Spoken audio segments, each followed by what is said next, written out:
दोस्तों, टारगेट सरकारी जॉब में आप लोगों का स्वागत है। तो चलिए आज हम लोग देखते हैं भारतीय राज्य व्यवस्था का वास्तुनिक प्रश्न को देखेंगे। वास्तुनिक प्रश्न देखने से पहले हम एक बार बता देते हैं, अगर आप लोग का जीएस की पूर्ण से तैयारी करना है तो इस चैनल से आप लोग जुड़ जाइए। ऑब्जेक्टिव और सब्जेक्टिव धीरे धीरे हम कराते रहेंगे।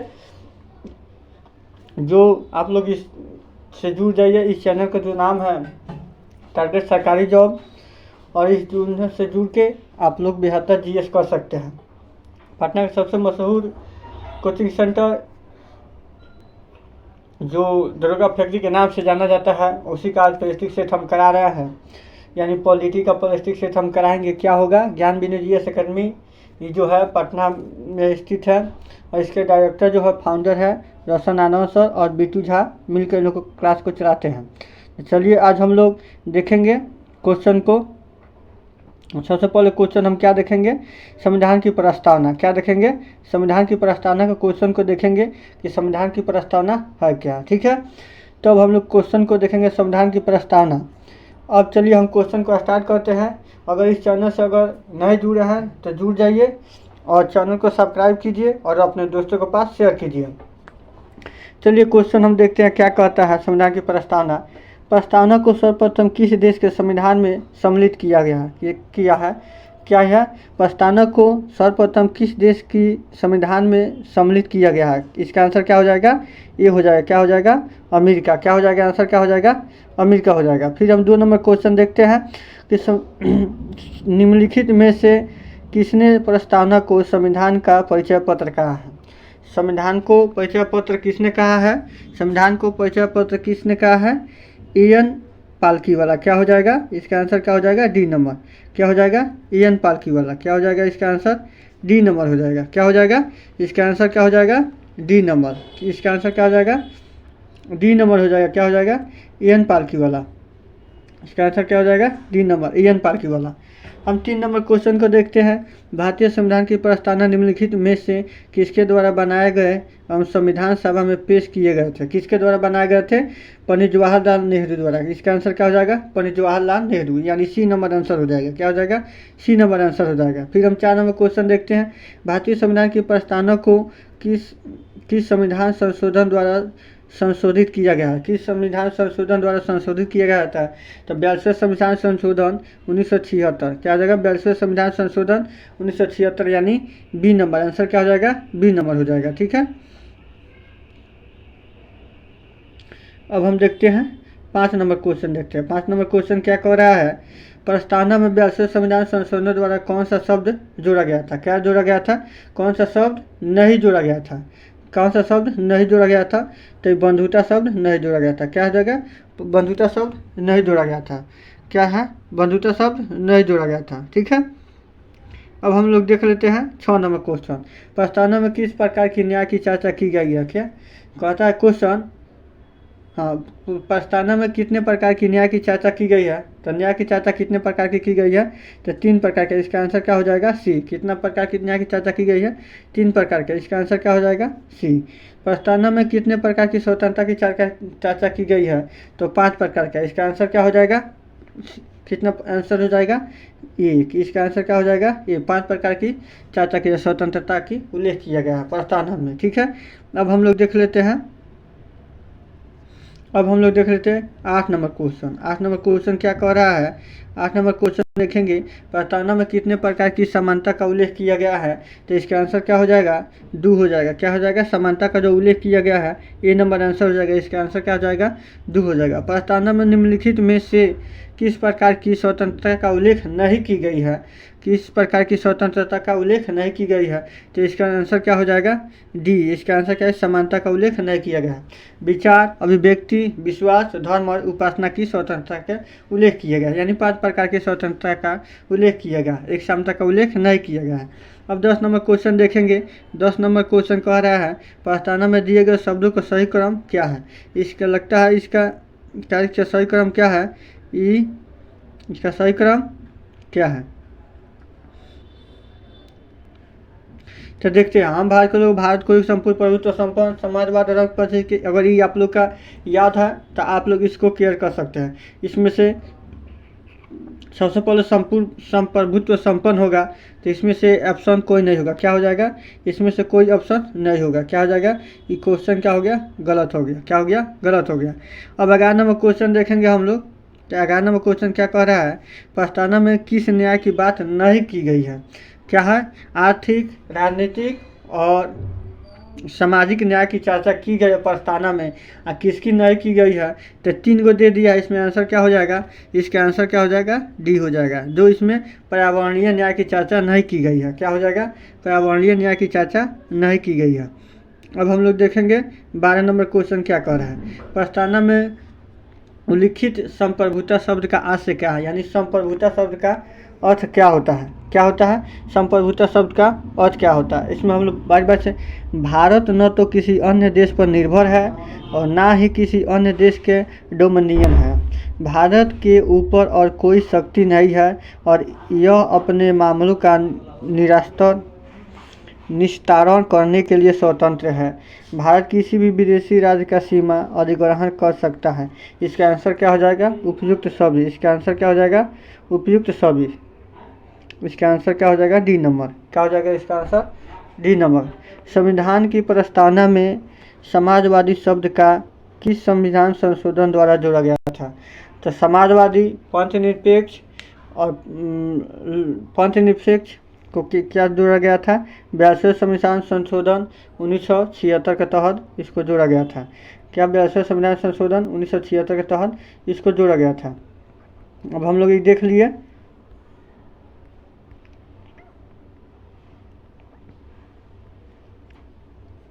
अब हम देखेंगे 14 नंबर क्वेश्चन क्या हो जाएगा। 13 नंबर क्वेश्चन देख लिए। अब देखेंगे 14 नंबर क्वेश्चन। भारत के में किस प्रकार की समाजवाद है? क्या है? इसका आंसर क्या हो जाएगा? किस प्रकार की समाजवाद है?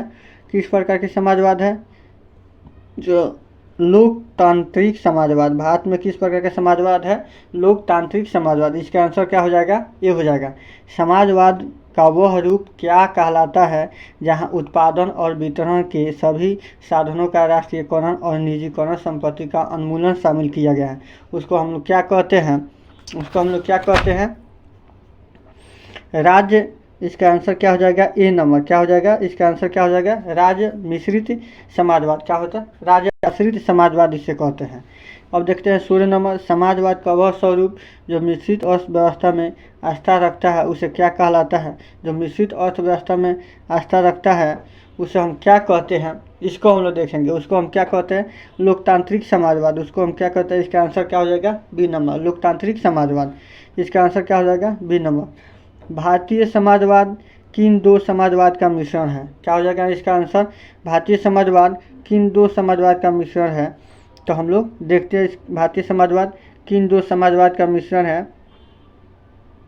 किन 2 समाजवाद का मिश्रण है। उसको हम क्या मिश्रण जो है आस्था रख भारतीय समाज वो सब को हाँ मिश्रण है। इसका आंसर क्या हो जाएगा? ए और सी। इसका आंसर क्या हो जाएगा? ए और सी। इसका आंसर क्या हो जाएगा? ए और सी यानी डी नंबर। गांधीवाद समाजवाद का मिश्रण है, मार्क्सवादी समाजवाद का मिश्रण है। क्या है? गांधीवाद समाजवाद का मिश्रण है, मार्क्सवादी समाजवाद का मिश्रण है। इसका क्या आंसर क्या हो जाएगा? डी। समाजवाद का वह स्वरूप जिसका उद्देश्य गरीबी, बीमारी, भूखमरी और अवसर की असमानता आदि को समाप्त करना होता है वो क्या कहलाता है? उसे क्या कहते हैं? लोकतांत्रिक समाजवाद। उसे क्या कहते हैं? डी नंबर आंसर हो जाएगा। क्या हो जाएगा? लोकतांत्रिक समाजवाद। अब देखते हैं हम लोग 19 नंबर क्वेश्चन। 19 नंबर क्वेश्चन क्या कहता है?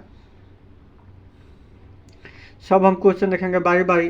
भारतीय संविधान की प्रस्तावना में पंथनिरपेक्ष जो शब्द है किस संविधान संशोधन द्वारा जोड़ा गया था? इसका आंसर क्या हो जाएगा? इसका आंसर हो जाएगा ये 42वें संविधान संशोधन 1976 के तहत जोड़ा गया था। 42वें संविधान संशोधन 1976 के तहत जोड़ा गया था। भारतीय संविधान में उल्लिखित धर्मनिरपेक्षता शब्द का अर्थ क्या होता है? क्या होता है? धर्मनिरपेक्षता का अर्थ क्या होता है? सभी धर्म समान हो एवं उनमें सरकार को समन्वय प्राप्त हो। इसका आंसर क्या हो जाएगा? सी। इसका आंसर क्या हो जाएगा? सी। सभी धर्म समान होना चाहिए और सरकार भी सभी धर्मों को एक समान रूप से देखती है। भारतीय संविधान में उल्लिखित संप्रभुत्व संप्रभुता किसमें निहित है? क्या है? जनता में। भारत की जनता में संप्रभुत्व निहित है। इसका आंसर क्या हो जाएगा? ये होगा, भारत की जनता में संप्रभुत्व निहित होता है। ठीक है, अब हम लोग देखते हैं 22 नंबर। क्या देखेंगे? 22 नंबर क्वेश्चन को हम लोग देखेंगे क्या रहता है। भारतीय सर्वोच्च न्यायालय ने यह निर्णय कब दिया कि संविधान एक महत्वपूर्ण सामाजिक व्यवस्था की स्थापना का लक्ष्य रखता है, जिसमें कि प्रत्येक नागरिक को भारत गणराज्य के सामाजिक एवं क्या हो जाएगा? सामाजिक एवं आर्थिक लोकतंत्र में सामाजिक, आर्थिक और राजनीतिक न्याय का प्रावधान किया गया है। इसका आंसर क्या हो जाएगा? किसमें? 1947 में, बी हो जाएगा। इसका आंसर क्या हो जाएगा? 1997 में यह नियम प्रावधान किया गया था। आर्थिक लोकतंत्र, सामाजिक और राजनीतिक न्याय क्या हो जाएगा? प्रावधान किया जा सके। कब किया गया था? 1997 में। अब देखते हैं 23 नंबर क्वेश्चन। कल है निम्नलिखित कथनों पर वो नहीं होगा, पर विचार कीजिए। पावर नहीं होगा, वो काट दीजिएगा। क्या हो जाएगा? विचार कीजिए। भारतीय संविधान की प्रस्तावना में गणतंत्र का अर्थ है कि भारत के राष्ट्रपति चुनाव के जरिए सत्ता में आता है। बात सही है? क्या हो जाएगा? बात सही है ही। राजशाही व्यवस्था में क्या होता है? राजशाही व्यवस्था में राज्य का प्रमुख उत्तराधिकारिता के माध्यम से पद पर आसीन होता है। क्या होता है? उत्तराधिकारी के पद पर आसीन होता है। इसका आंसर क्या हो जाएगा? 23 नंबर का आंसर क्या हो जाएगा? सी। इसका आंसर हो जाएगा, दोनों सही है। बात सही है, दोनों सही है। अब हम लोग 24 नंबर क्वेश्चन देखते हैं। क्या रहा? 24 नंबर, प्रस्तावना में उल्लिखित सामाजिक न्याय का अर्थ क्या होता है? क्वेश्चन कर रहा है प्रस्तावना में उल्लिखित जो है सामाजिक न्याय का अर्थ क्या होता है?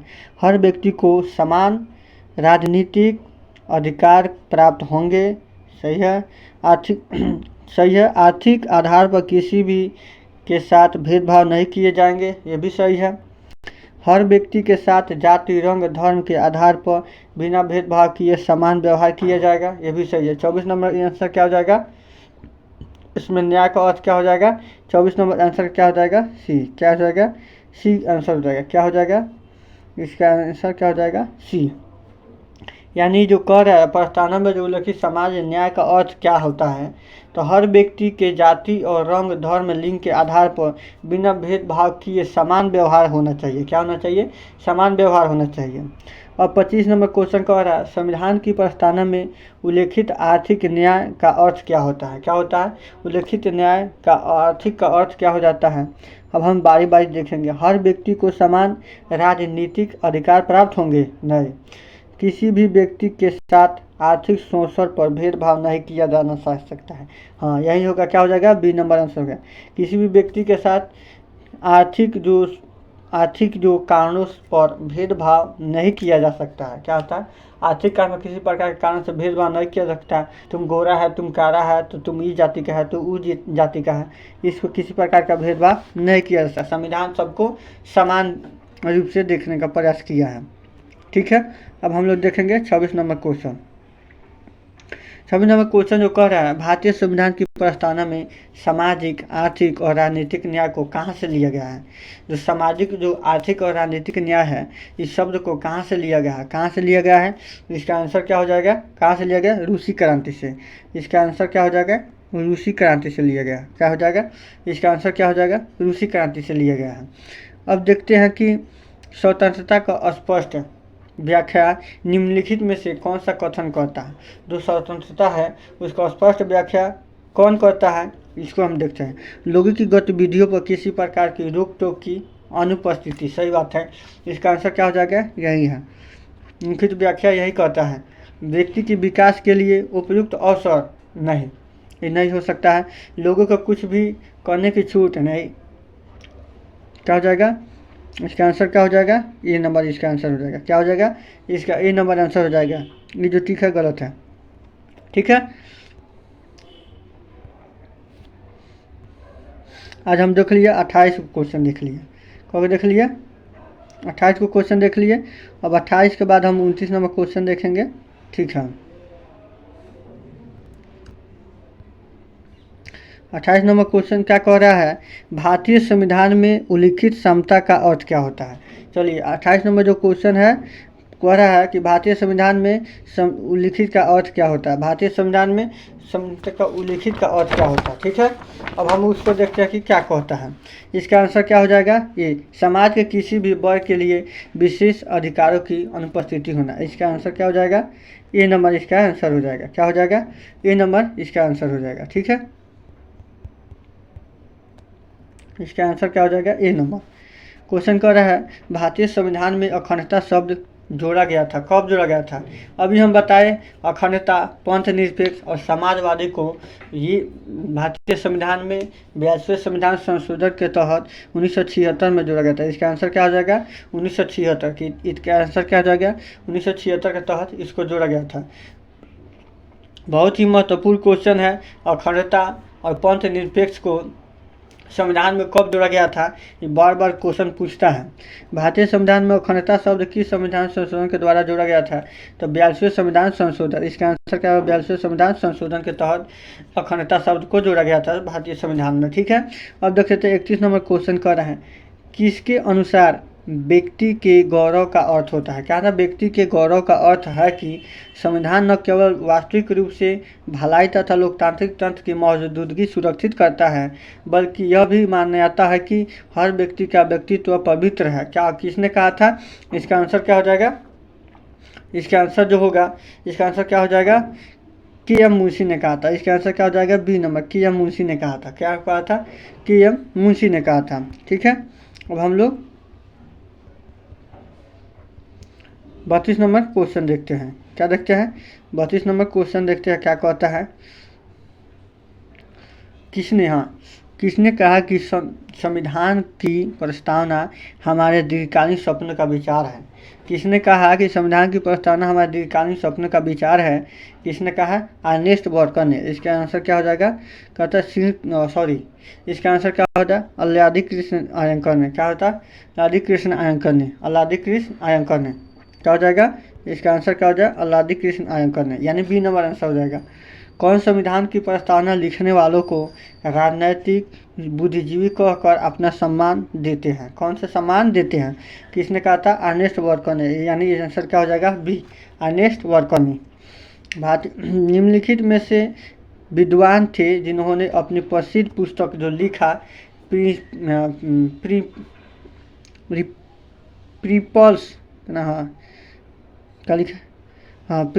People's of social and politics theory की प्रस्तावना किसने जिक्र किया था, तो अर्नेस्ट बर्कर ने। इसका आंसर क्या हो जाएगा, ये नंबर, अर्नेस्ट बर्कर ने। सर्वोच्च न्यायालय ने किस वाद में यह कहा कि प्रस्तावना संविधान का भाग नहीं है। किसने कहा था, प्रस्तावना संविधान का भाग नहीं है। अब हम लोग देखते हैं किसने कहा प्रस्तावना संविधान का भाग नहीं है, तो इसका आंसर क्या हो जाएगा, यानी सी नंबर। क्या होगा, बेरुवाड़ी संविधान संशोधन में कहा कि प्रस्तावना संविधान का भाग नहीं है। ठीक है, फिर हम लोग देखते हैं 36 नंबर क्वेश्चन। उच्चतम न्यायालय ने किस वाद में कहा कि प्रस्तावना संविधान का भाग है। उच्चतम जो न्यायालय हाई कोर्ट किस वाद में कहा कि प्रस्तावना संविधान का एक भाग है, तो केशवानंद भारती। इसका आंसर क्या हो जाएगा, केशवानंद, ए नंबर, केशवानंद भारती मामले 1976 जो ये नियम लागू हुआ था, उसमें संविधान को क्या कहा गया था, प्रस्तावना एक संविधान का भाग है। क्या है, चलिए हम लोग क्वेश्चन को देख लिए। अगर इस वीडियो को ये वीडियो अगर आप लोग का अच्छा लगा हो तो आप लोग इस चैनल को सब्सक्राइब कीजिए और अपने दोस्तों के पास शेयर कीजिए और फेसबुक और इंस्टाग्राम पर इसको शेयर कीजिए, ताकि वीडियो देख सके, हर कोई इसको देख सके और अपने लक्ष्य को प्राप्त कर सके, यानी अचीव कर सके। संविधान की प्रस्तावना से इतना ही क्वेश्चन है, हम धीरे धीरे सबको देखेंगे बारी बारी से, और कल के इसके बाद से जो सेशन हम लोग देखेंगे सब हम क्वेश्चन करा देंगे। ठीक है, अगर चलिए मिलते हैं नेक्स्ट वीडियो के साथ आप लोगों को।